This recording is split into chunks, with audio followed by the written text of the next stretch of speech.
അനാവശ്യമായിട്ട് കമന്റ് എഴുതിയിട്ട് മാനഹാനി ഉണ്ടാക്കാൻ വേണ്ടിയിട്ട് എഴുതിയ കമന്റ് ആണല്ലേ? എവിടുന്നാ വിളിക്കുന്നേ? ഞാൻ എറണാകുളത്ത് വന്നു. ഓരോ സ്ത്രീകൾ ഇങ്ങനെ അഭിപ്രായം പറഞ്ഞു കേട്ടപ്പോൾ കുറെ നാളുണ്ട് ഞാനും വിചാരിക്കുന്നു രാഹുലിന്റെ കാര്യത്തിൽ എന്തെങ്കിലും ഒന്ന് മനസ്സ് തുറക്കണമെന്ന്. പറയാലോ, രാഹുൽ ഷഹനാസിന്റെ ഒരു വിശേഷമായിട്ടാണ് വന്നിരിക്കുന്നത്. ഇന്നലെ ചേച്ചി ഒരു പോസ്റ്റ് ഇട്ടായിരുന്നു. അതുപോലെ തന്നെ പ്രധാനപ്പെട്ട ഒരു കാര്യം എന്ന് വെച്ചാൽ നിയാസ് മൽബാറി എന്നും പറഞ്ഞ ഒരു രാഷ്ട്രീയ നേതാവ് ഈ പറഞ്ഞ ഷഹനാസിനെ കുറിച്ച് ഓരോ ദിവസവും ഓരോ കാര്യങ്ങൾ ഇങ്ങനെ അപ്ഡേറ്റ് ചെയ്തുകൊണ്ടിരിക്കുകയാണ്. ഈ പറഞ്ഞ ഷഹനാസിന്റെ ഓരോ കൊച്ചു കൊച്ചു കള്ളങ്ങളും കാര്യങ്ങളൊക്കെയാണ്. അപ്പോൾ പ്രധാനപ്പെട്ട ഒരു വോയിസ് ഉണ്ട്, ആരും മിസ് ചെയ്യില്ല. അത് കഴിഞ്ഞിട്ട് ജനങ്ങളെ കുറച്ച് അഭിപ്രായങ്ങളും കാര്യങ്ങളും ഒക്കെയാണ്. ഞാൻ അതും കൂടെ ഒന്ന് വെച്ച് തരാവേ. ഗ്രൂപ്പിൽ തൃശ്ശൂർ ഒരു വാട്സപ്പ് ഗ്രൂപ്പിലാണ് കണ്ടത്. ആനമടയിലെ ഒരു കുട്ടിക്ക് വേണ്ടി നടത്തിയ പിരിവിനെ കുറിച്ച് ചോദിച്ചപ്പോൾ 2026 ജനുവരി 12 എം എ ഷഹനാസ് എന്നോട് പറഞ്ഞത് എനിക്കെതിരെ മാനനഷ്ടം കൊടുക്കുമെന്നുള്ള രീതിയിലാണ്, കേസ് കൊടുക്കുമെന്ന്. ഈ നിമിഷം വരെ അവർ കേസ് കൊടുത്തിട്ടില്ല. എന്താണ് അറിയാൻ കഴിഞ്ഞത്? തെളിവുകൾ സാക്ഷിമൊഴികളും ഉൾപ്പെട്ട ഉടനെ പോസ്റ്റ് ചെയ്യുമെന്നാണ് പ്രതീക്ഷിക്കുന്നത് എന്നുള്ള രീതിയിലാണ്. ഓക്കെ, ഈ സംഭവത്തിനെ കുറിച്ചൊരു വോയിസ് കേട്ടിട്ടുണ്ടായിരുന്നു. ചേച്ചിയുടെ എന്തോ തട്ടിപ്പും മട്ടിപ്പും ഒക്കെയാണ്, പുള്ളിക്കാരൻ പുറത്തു കൊണ്ടുവന്നതാണ്. ഒരു 40 സെക്കൻഡിന്റെ ഒരു വോയിസ് ആണ്, ഞാൻ ഒന്ന് വെച്ച് തരാം. ഈ പുള്ളിയെ ഭീഷണിപ്പെടുത്തിയതാണ്. ആ വോയിസ് ഇപ്പൊ എന്താ പറയണ്ടേ, ഈ പുള്ളി പുറത്തു വിട്ടിട്ടുണ്ട്. ഞാൻ ആ വോയിസ് ഒന്ന് കേൾപ്പിച്ചു തരാം.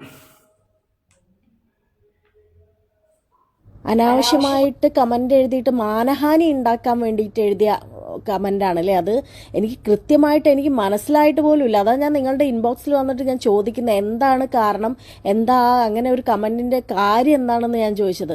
നിങ്ങൾ ഇതിന്റെ ഉത്തരം എനിക്ക് തരണം, അല്ലെങ്കിൽ ഞാൻ ലീഗലി നിങ്ങൾക്കെതിരെ ഞാൻ പോകും.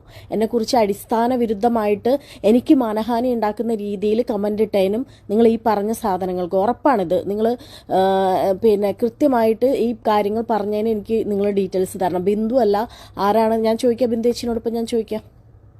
ഓക്കെ, ഈ നാട് നന്നാക്കാനൊക്കെ ഇറങ്ങുവാണ് രാഹുൽ മാങ്കൂട്ടത്തിന്റെ ഒക്കെ പുറകിനൊക്കെ നടക്കുന്ന ചേച്ചി ആദ്യം സ്വന്തം കാര്യം നോക്കുന്നത് നല്ലതായിരിക്കും. അപ്പൊ തട്ടിപ്പം വിട്ടുപോകുമ്പോൾ നടത്തുന്ന ഒരു വ്യക്തിയാണ് ഏകദേശം ഒക്കെ മനസ്സിലാവുന്നുണ്ട്. അല്ലെങ്കിൽ അവർ പ്രൂവ് ചെയ്യട്ടെ. അവർ ഈ പറയുന്ന അദ്ദേഹത്തിന്റെ പേരെന്തായിരുന്നു, നിയാസിനെതിരെ കേസും കാര്യങ്ങളൊക്കെ കൊടുക്കുമെന്നാണ് പറഞ്ഞത്. പക്ഷെ കേസും കൊടുത്തിട്ടില്ല, ഒരു ചുക്കും ചുണ്ണാമ്പും ഇതുവരെ ചെയ്തിട്ടില്ല. ഇന്നലെ വേറൊരു സംഭവം നടന്നിട്ടുണ്ടായിരുന്നു. ഇന്നലെ അതായത് എം എ ഷഹനാസ് പോസ്റ്റ് ഇട്ടാണ് കേട്ടോ. വീണ്ടും നീ കോമഡി കഥ ഇറക്കാതടാ. അതിന് രാഹുൽ വല്ലതും പറഞ്ഞു. രാഹുൽ അന്ന് കേസ് മാത്രമേ കൊണ്ട് കൊടുത്തിട്ടുള്ളൂ. പിന്നെന്തോ പറഞ്ഞു, ഞാൻ ഇവിടെ തന്നെ ഉണ്ട് കോഴിക്കോട് എന്റെ നാട്ടിൽ, പറ്റുമെങ്കിൽ നീ ചെയ്ത് കാണിച്ച് കേസ് കൊടുക്ക് വിളിച്ച എം എസ് ഷഹനാസ് എന്നൊക്കെ പറഞ്ഞു. അതിനകത്ത് ചേച്ചിയുടെ ഒരു ഫോട്ടോ ഉണ്ട്, ക്യൂട്ട് ബ്യൂട്ടിഫുൾ ബോൾഡ്. അത് എനിക്ക് തോന്നി ഈ പറഞ്ഞ രാഹുൽ മാങ്കൂട്ടത്തിന്റെ ആണെന്ന് തോന്നുന്നു ഉദ്ദേശിക്കുന്നത്. പുള്ളി വല്ല അയച്ചു കാണുമായിരിക്കും. ബോൾഡാണ്. എന്റെ പൊന്നു രാഹുലെ, ഞാൻ ഒരു കാര്യം തുറന്നു പറയാം.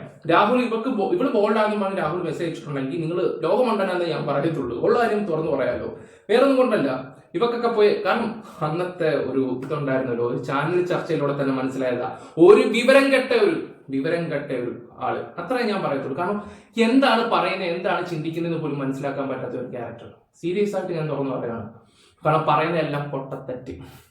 ഒരു ചർച്ചയ്ക്ക് വിളിച്ചറിഞ്ഞിട്ട് കുറച്ച് ആൾക്കാർ കുറച്ച് കാര്യങ്ങൾ പറഞ്ഞപ്പോഴത്തേക്ക് ദേ കിടക്കുന്നു ഒരക്ഷരം മിണ്ടാതെ ഇങ്ങനെ മൂടിക്കൊണ്ടിരിക്കുന്നത്. കഷ്ടം മാത്രമല്ല, സഹതാപം തോന്നുന്നുണ്ട് ചേച്ചിയെ കുറിച്ച്.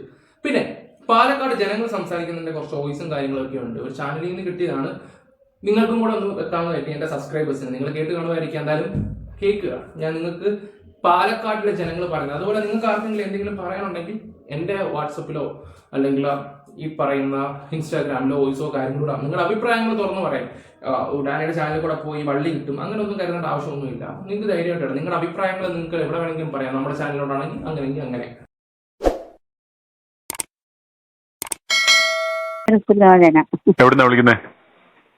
ഞാൻ എറണാകുളത്ത് വന്നു. ഓരോ സ്ത്രീകൾ ഇങ്ങനെ അഭിപ്രായം പറഞ്ഞു കേട്ടപ്പോൾ കുറെ നാളുണ്ട് ഞാനും വിചാരിക്കുന്നു രാഹുലിന്റെ കാര്യത്തിൽ എന്തെങ്കിലും ഒന്ന് മനസ്സ് തുറക്കണമെന്ന്. പറയാലോ, രാഹുലിനെ ഇങ്ങനെയൊക്കെ ചോദിക്കുന്ന, രാഹുലിൻ ചെയ്യില്ല എന്ന് പറഞ്ഞപ്പോൾ ഉറക്കം വരാത്ത ദിവസങ്ങളുണ്ടായിരുന്നു. ശരിക്കും ഞാൻ ഈ യൂട്യൂബ് തുറന്നാൽ ഞാൻ രാഹുലിന്റെ വിവരങ്ങളുണ്ടെങ്കിലും മാത്രമേ സാധാരണ അധികം കാണൂ. ബാക്കിയൊക്കെ പിന്നെ കാണൂ. രാഹുലിനെ വിഷമിപ്പിക്കുന്ന ഒന്നും വന്നാൽ ഞാനത് കാണൂല, കാണാതെ വിട്ടുകളയും. എന്തോ എനിക്കറിയില്ലായിരിക്കും. എന്റെ മോന്റെ അത്ര പ്രായമേ ഉള്ളൂ ആ കുട്ടിക്ക്. ഈ ഇതിനെ ശരിക്കും എനിക്ക് തോന്നുന്നത് പാർട്ടിക്കാർ തന്നെ പുറകിൽ നിന്ന് കുത്തുന്നതായിരുന്നു. അവനൊരു നല്ല പയ്യൻ, നന്നായിട്ട് സംസാരിക്കാൻ അറിയാം, നല്ല വിദ്യാഭ്യാസമുണ്ട്, അറിവുണ്ട്. എന്ത് കാര്യത്തിനെ കുറിച്ചും കർക്കശമായിട്ട് പറയാനും അത് സമർത്ഥിക്കാനും ഉള്ള ആ അമ്മ പറഞ്ഞൊരു പോയിന്റ് ശ്രദ്ധിച്ചായിരുന്നോ? പാർട്ടിക്കാർ തന്നെ. അതെ, പാർട്ടിയിലുള്ള കുറച്ച് ആൾക്കാർ രാഹുലിനെ ഒതുക്കാൻ വേണ്ടി നല്ല രീതിയിൽ നടക്കുന്നുണ്ട്. അതുപോലെ തന്നെ യൂത്ത് കോൺഗ്രസിലെ ചില ആൾക്കാർ, നമ്മുടെയൊക്കെ ഹരിപ്പാടുള്ളവരൊക്കെ ഈ പറയുന്ന രാഹുൽ മാങ്കൂട്ടത്തിന് നല്ല സപ്പോർട്ടായിട്ട്, എന്റെ പേഴ്സണലി സംസാരിക്കുമ്പോൾ രാഹുലിന് നല്ല രീതിയിൽ സപ്പോർട്ടായിട്ട് അവർ സംസാരിക്കുകയൊക്കെ ചെയ്യുന്നത്. നല്ല അടിപൊളിയായിട്ടാണ് സംസാരിക്കുന്നത്. രാഹുൽ ഭയങ്കര ഫ്രണ്ട്ലിയാണ്, അങ്ങനെയാണ് കാര്യം. അതായത് പാർട്ടിയുടെ കാര്യത്തിൽ അദ്ദേഹത്തിന്റെ വർക്കും കാര്യങ്ങളൊക്കെ പെർഫെക്റ്റ് ആണെന്നാണ് പറയുന്നത്. അവർക്ക് ഇപ്പോഴും ഏതിപ്പം അറിയാലോ, ഏത് പാർട്ടിയിലാണെങ്കിലും ഗ്രൂപ്പും കാര്യങ്ങളും ഒക്കെ ഉണ്ട്. എല്ലാ ഗ്രൂപ്പുകാരും ഒന്നടക്കം പറയുന്നത് രാഹുലിനെ കുറിച്ച് പോസിറ്റീവ് മാത്രമായിട്ടാണ് സംസാരിക്കുന്നത്. എന്റെ ചെവി കേട്ട കാര്യമാണ് ഞാൻ ഈ പറയുന്നത്. പക്ഷെ മുതിർന്ന നേതാക്കന്മാർ അങ്ങനെയല്ല. അവരെന്തെടുക്കും? ഈ പറയുന്ന വി ഡി സതീശനെ പോലുള്ളവർക്ക് ഉള്ളവരൊന്നും അത്ര സപ്പോർട്ടൊന്നും അല്ലായിരുന്നു. കാരണം ഈ വിഷയം നടക്കുന്നതിന് ഒരു മാസം മുമ്പുള്ള ഒരു പ്രോഗ്രാമില്ല ഇവർ രണ്ടുപേരും പങ്കെടുത്തപ്പോഴും സതീശൻ വന്നിരുന്നപ്പോൾ രാഹുൽ പോകും. കുറെ കഴിഞ്ഞപ്പോഴത്തേക്ക് സതീശൻ പോയി കഴിഞ്ഞിട്ട് ഈ പറയുന്ന രാഹുൽ വന്നിരിക്കുന്നത്. അങ്ങനെയൊക്കെ കുറെ കാര്യങ്ങൾ നമുക്ക് മനസ്സിലായിട്ടുണ്ടായിരുന്നു. അത് എന്തോ ആയിക്കോട്ടെ, ജനങ്ങൾക്ക് ഗുണമുണ്ടായാൽ മാത്രം മതി. ഇപ്പൊ എന്റെ ഒരു അഭിപ്രായത്തിൽ സ്വതന്ത്രമായിട്ട് നിന്നാൽ അത്രയും നല്ലത്. ജയിക്കുക. കഴിവുണ്ട് രാഹുലിന്. അതൊന്ന് ഇവർക്ക് സഹിക്കുന്നുണ്ട്. ഇനിയിപ്പോ അതെങ്ങാനും ഉയർന്നു വന്ന് നല്ല നിലയിൽ എത്തിപ്പോയെങ്കിലോ ഇവരുടെ സ്ഥാനമൊക്കെ നഷ്ടപ്പെട്ടു പോയെങ്കിലോ എന്ന് വിചാരിച്ച് പുറകിൽ നിന്ന് കുത്തുന്നതാണെന്നോ, അതാണ് എന്റെ ഒരു സംശയം. എനിക്ക് ഈ മാർക്സിസ്റ്റ് പാർട്ടിക്കാരെക്കാളും അതിനെ ദ്രോഹിക്കുന്നത് കോൺഗ്രസ് പാർട്ടിക്കാർ തന്നെയാണെന്നാണ്. അത് നേതാക്കന്മാര് മുമ്പിൽ നിൽക്കുന്നവര്, മുഖ്യമന്ത്രി കസേര 2-3 പേരൊക്കെ നിൽക്കുന്നില്ലേ, അവർക്കൊക്കെ ആകാമല്ലോ. പിന്നെ ഇനിയിപ്പം നന്നായി ജയിച്ചു മിടുക്കനായി വന്നാല് ഒരു മുഖ്യമന്ത്രി ആവാൻ നടക്കുന്നത് രമേശ് ചെന്നിത്തല, വി ഡി സതീശനാണ്. നിങ്ങൾ പറ, ഈ അഥവാ കോൺഗ്രസിനാണ് കേരളത്തിൽ ഭരണം കിട്ടുന്നെങ്കിൽ ഈ രണ്ട് വ്യക്തിയുടെ കൂട്ടത്തിൽ ഗുണം ചെയ്യുന്ന വ്യക്തി ആരാണെന്ന് നിങ്ങൾ പറ. എന്റെ ഒരു അഭിപ്രായം വെച്ച് നോക്കുമ്പോൾ അത്യാവശ്യം വിവരവും ബോധവും പക്വതയുള്ള ഒരു വ്യക്തി അത് വേറെ ആരുമല്ല, രമേശ് ചെന്നിത്തലയാണെന്നാണ് എന്റെ ഒരു തോന്നലാണ് ഞാൻ പറയുന്നത്. നിങ്ങളുടെ അഭിപ്രായം അത് കമന്റ് ബോക്സിൽ കൊടുക്കുക. ബാക്കി ഞാൻ വെക്കാം. ഒരു സ്ഥാനമൊക്കെ കിട്ടിയെന്നിരിക്കും. അപ്പൊ അവർക്കത് സഹിക്കാൻ പറ്റുന്നുണ്ടാവില്ലായിരിക്കും. അതുകൊണ്ടായിരിക്കും. പിന്നെ മറ്റുള്ളവർക്ക്, ചാനലുകാർക്ക് അവർക്ക് വ്യൂവേഴ്സ് കൂടാൻ വേണ്ടിയിട്ടും ഒക്കെ കൂടെ ചെയ്യുന്ന ഈ പെണ്ണുങ്ങളെയൊക്കെ എന്താ ചെയ്യേണ്ടേ? ഏതെങ്കിലും ഒരുത്ത വിളിച്ചാല് അവന്റെ പുറകെ അങ്ങ് പോവുക. നമുക്കൊരു മനുഷ്യനോട്, ഒരു പുരുഷനോട് സംസാരിക്കുമ്പോൾ, വെറുതെ സംസാരിക്കുമ്പോൾ നമുക്കറിയില്ലേ ഒരു ദുരർത്ഥമായിട്ടോ ഒരു എന്തെങ്കിലും മോശമായ ഒരു ഉദ്ദേശത്തോടെയാണ് സംസാരിക്കുന്നെങ്കിൽ അത് മനസ്സിലാക്കാനുള്ള കഴിവില്ലേ? ഒന്നാതെ കല്യാണം കഴിച്ച മക്കളുള്ള പെണ്ണുങ്ങളല്ലേ ഇവളുമാരൊക്കെ. ഇനി എന്തും വിചാരിച്ചിട്ട് ഇവളുമാര് പോയത്? ഇനി ഒരു കല്യാണം കഴിച്ചോളൂന്നോ? അവരുടെ കൂടെ സുഖമായിട്ട് ജീവിക്കാമെന്നോ? എന്താ ധാരണ? എന്നിട്ട് അവരെ അവധി ജീവിത എന്തൊക്കെയാ അവർക്ക് കൊടുത്തേക്കുന്ന പേരുകള് പറയാൻ ആക്ക് വഴങ്ങുന്നില്ല. അത്രയ്ക്കും മോശം. സങ്കടമുണ്ട് മോനെ. ശരിക്കും രാഹുൽ മത്സരിക്കണമെന്ന് തന്നെയാണ് എന്റെ അഭിപ്രായം. പാലക്കാട് തന്നെ മത്സരിക്കണമെന്നാണ് എന്റെ അഭിപ്രായം. ശരിക്കും രാഹുൽ വിജയിക്കും. നല്ലൊരു നിലയിൽ എത്തട്ടെ കുട്ടി. അതിന്റെ അമ്മയുടെ ദുഃഖത്തിൽ ഞാനും പങ്കുചേർന്നു. കാരണം ഞാനൊരു മുത്തശ്ശിയാ, അമ്മയല്ല മുത്തശ്ശിയാ ഞാൻ. എന്റെ കൊച്ചുമോന്റെ പ്രായമേ ഉള്ളൂ. അങ്ങനെ ഞാൻ തൃശ്ശൂരിനാ വിളിക്കണേ. പേര് സാറിനെയും കൂടെ പിടിച്ച് ഉള്ളിലിടാനുള്ള പരിപാടിയാണോ?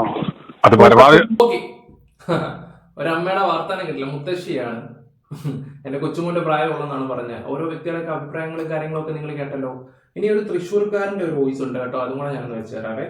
അത് പരമാവധി നോക്കി അതെല്ലാം പൊളിഞ്ഞു അല്ലേ? മറ്റവനെ കൊടുക്കാൻ നോക്കി അതും പൊളിഞ്ഞു. ഇവന്റെ ദണ്ഡിയാത്ര തുടങ്ങിയിട്ടുണ്ടല്ലോ, തെണ്ടികളെല്ലാം കൂടെ കൂടിയുള്ള ദണ്ഡിയാത്ര. ഇതിന് കൊടുക്കാവുന്ന പേരെന്താ പറ്റിയത് ഇവന്മാരുടെ യാത്രക്ക്? ഇവന്മാരുടെ പറയുന്ന കൂടിപ്പോവും. എന്നതൊക്കെ ഓരപ്പന്മാരെല്ലാം കൂടെ കാണിച്ചു കൂട്ടണ ഓരോ പരിപാടി. ഭയങ്കര കഷ്ടം തന്നെയാട്ടോ. അന്ന് ഇതിപ്പോ ഈ കോടതി വരെ അവന്റെ കേസില് അവനൊരു കുഴപ്പമില്ലാന്ന് പറഞ്ഞിട്ട് ഉമാർക്ക് ഒരു വാക്ക് സംസാരിക്കാൻ ഉമാർക്ക് നേരം കിട്ടിയിട്ട് നേരെ 10 കൊല്ലം അവസരം കിട്ടിയിട്ടും ഒരു നാവനക്കാത്ത യുവമാരാണ് ഇനിയും. ഇതിപ്പം എന്താ പറയാ, കോൺഗ്രസിനെ കുറ്റം പറയുന്ന ഒരു കാര്യം ഞാൻ കേൾക്കുകയൊക്കെ ചെയ്തത്. നിങ്ങൾക്ക് എന്ത് തോന്നുന്നുണ്ട്? ഓരോ മനുഷ്യന്റെ ഓരോ രീതിയാണ്. ഇപ്പൊ രാഹുൽ മാങ്കൂട്ടത്തിന്റെ ഈ ഒരു വിഷയം വന്നപ്പോ കോൺഗ്രസ് പാർട്ടിക്കാണ്. കാരണം ഈ ഒരു വ്യക്തിയെ പാർട്ടിയിൽ നിന്ന് മാറ്റിയത് തന്നെ പാർട്ടിക്കാർക്ക് ജനങ്ങൾക്ക് അങ്ങോട്ട് അക്സെപ്റ്റ് ചെയ്യാൻ പറ്റുന്നില്ല. ഞങ്ങൾ വോട്ട് കൊടുക്കില്ല എന്നുള്ള രീതി സംസാരിക്കുന്നുണ്ട്. ഞാനൊരു കാര്യം പറയാം, രാഹുൽ ചിലപ്പം വരും, നമുക്ക് അങ്ങനെ പ്രതീക്ഷിക്കാം. ചിലപ്പോൾ ഈ വട്ടം നിന്നില്ലെങ്കിൽ ചിലപ്പോൾ അത് സ്വതന്ത്രമായിട്ട് നിൽക്കാം, അല്ലെങ്കിൽ അടുത്ത വട്ടം നമ്മളൊന്ന് വെയിറ്റ് ചെയ്യും എന്ന് വെച്ച് കോൺഗ്രസ് പാർട്ടിക്ക് വോട്ട് ചെയ്യാതിരിക്കുമോ, ഒന്നും ചെയ്യരുത്. എൻ്റെ ഒരു അപേക്ഷയാണ്, വേറെ ഒന്നും കൊണ്ടല്ല. ഈ ഭരണം മടുത്ത്. അതുകൊണ്ട് നിങ്ങൾ ആലോചിച്ചും കണ്ടും മാത്രമേ ഇതുപോലുള്ള തീരുമാനങ്ങളും സംസാരങ്ങളും ആവാറുള്ളൂ. ഇതുപോലെ സംസാരിച്ച് 10 ആൾക്കാരുടെ അടുത്ത് പോകുമ്പോൾ നമുക്ക് നെഗറ്റീവ് ഉണ്ടാവും.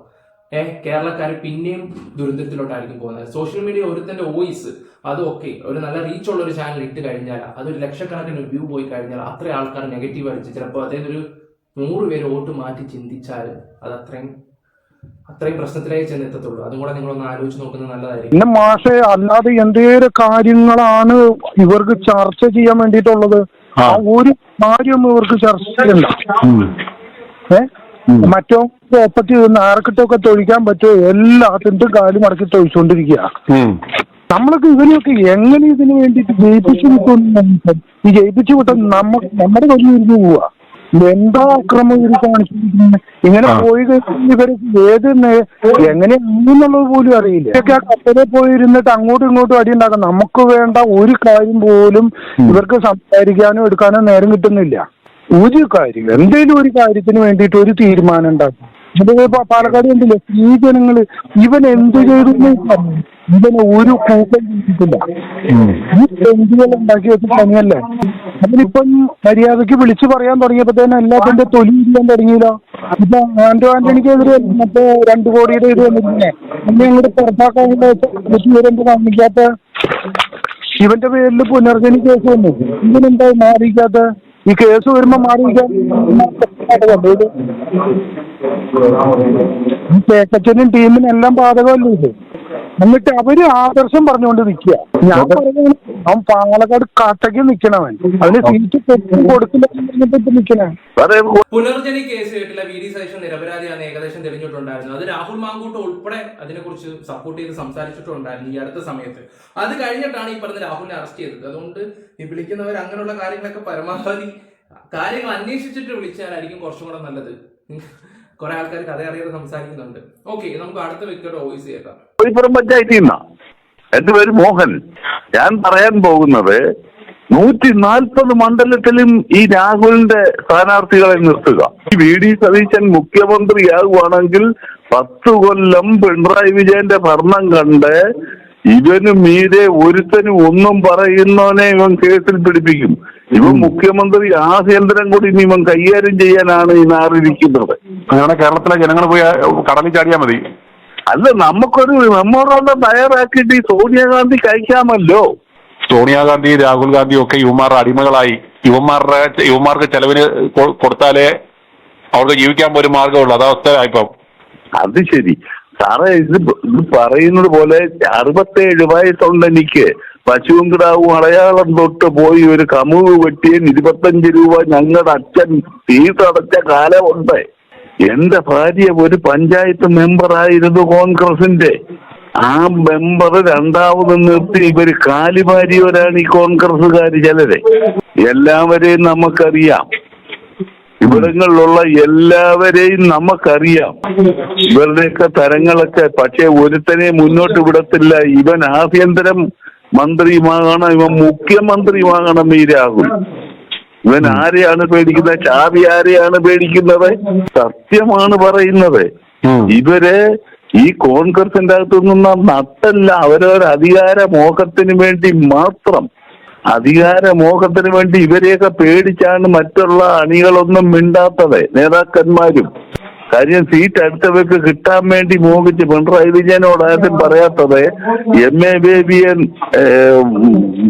ഒതുക്കി, ഐസക്കിനെ ഒതുക്കി, പിന്നെ ആ വ്യക്തി സംസാരിക്കുന്നത് നിങ്ങൾ കേട്ടില്ലേ? രാഹുൽ മാങ്കൂട്ടത്തിന്റെ ആൾക്കാർ 140 പേരോളം കേരളത്തിൽ നിൽക്കണം എന്നുള്ള രീതിയിലാണ്. അതിനെല്ലാത്തിനും കാരണം ആരാ? ആ പാർട്ടിയിൽ നിന്ന് അദ്ദേഹത്തിനെ മാറ്റിയതും സസ്പെൻഡ് ചെയ്തിട്ടുള്ളതാണ്. പാർട്ടി ഒരു നിലപാടെടുത്താണ്. കാരണം ഇനിയും കേസുകൾ വരുമെന്ന് കണ്ടപ്പോൾ റിനിയെ പോലുള്ള പല തന്തയ്ക്ക് പറഞ്ഞ റിനിയെ പോലുള്ള പെൺകുട്ടികളുടെയൊക്കെ സംസാരങ്ങൾ കേട്ടിട്ട് കാണിച്ചു കൂട്ടിയ ഓരോ തോന്നിവാസങ്ങൾക്കാണ് ഇപ്പം അനുഭവിച്ചുകൊണ്ടിരിക്കുന്നത്. കോൺഗ്രസിന്റെ ഏറ്റവും വലിയ നെഗറ്റീവ് എന്ന് പറഞ്ഞാൽ ഈ പറഞ്ഞ രാഹുൽ മാങ്കൂട്ടത്തിനെ മാറ്റിയ ഒരു വിഷയം മാത്രമേ ഉള്ളൂ. ഓക്കെ, എന്തായാലും MA ഷഹനാസിനെ പോലുള്ളവന്മാരും റിനിയെ പോലുള്ളവന്മാരൊന്നും നാടിന് തന്നെ ശാപമാണ്, കോൺഗ്രസ് പാർട്ടിക്ക് തന്നെ ശാപമാണ്. പക്ഷെ ഇവരൊന്നും അത് മനസ്സിലാക്കുന്നില്ലല്ലോ എന്ന് ഓർക്കുമ്പോഴാണ്. ഓക്കെ, എന്തായാലും നിങ്ങളുടെ അഭിപ്രായങ്ങൾ എന്തായാലും കമന്റ് ബോക്സിൽ രേഖപ്പെടുത്തുക. Bye, love you all. ഇതുപോലെ എന്തെങ്കിലും വോയിസും കാര്യങ്ങളും ഉണ്ടെങ്കിൽ നിങ്ങളുടെ മുന്നിൽ എത്തിക്കുന്നതായിരിക്കും. Bye bye.